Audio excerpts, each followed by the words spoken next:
is the Ogallala Madison Aquifer. It's the largest underground reservoir in the country. It goes all the way down to Kansas.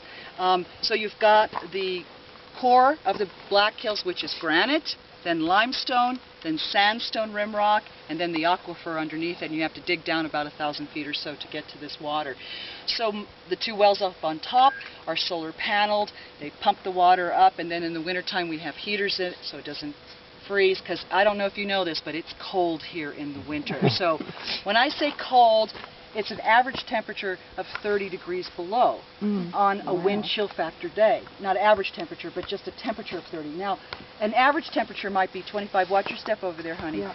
25 degrees on the average, just on the average. So you never get warm here in the winter, and this beautiful, beautiful day far exceeds my expectation. But when you're talking about extreme climates, hot, hot, hot summers, cold, cold, cold winters, you got to have water. You can't go without it. The second thing, of course, is that the river feeds all the other wildlife habitat. And when I say wildlife, I have seen bobcat, I have seen badger, I have seen coyotes, you name it.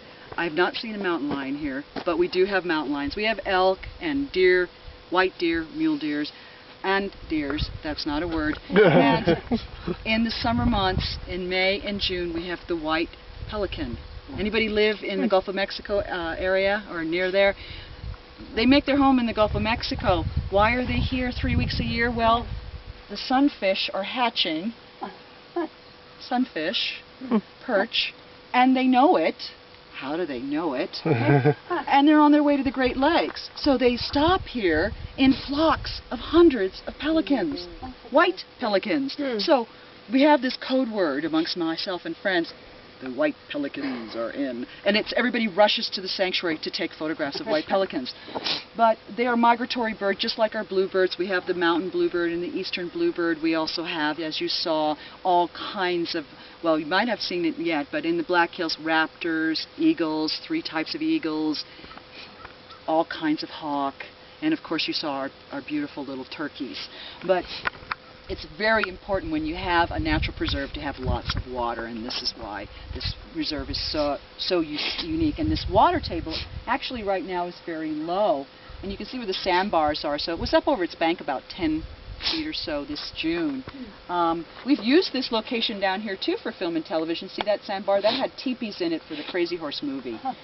But you know, the people never really, they didn't camp on sandbars in the middle of the river, so that's kind of like a misnomer.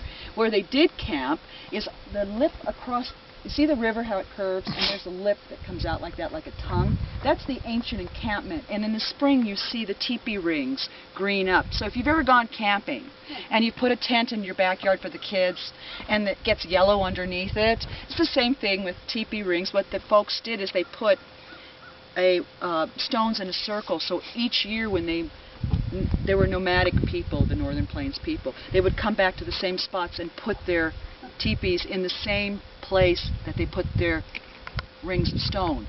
So seasonally, the grass underneath grew differently than the grass around it. So in the spring, you can see the teepee rings. And today, the tribe calls that the ancient encampment. So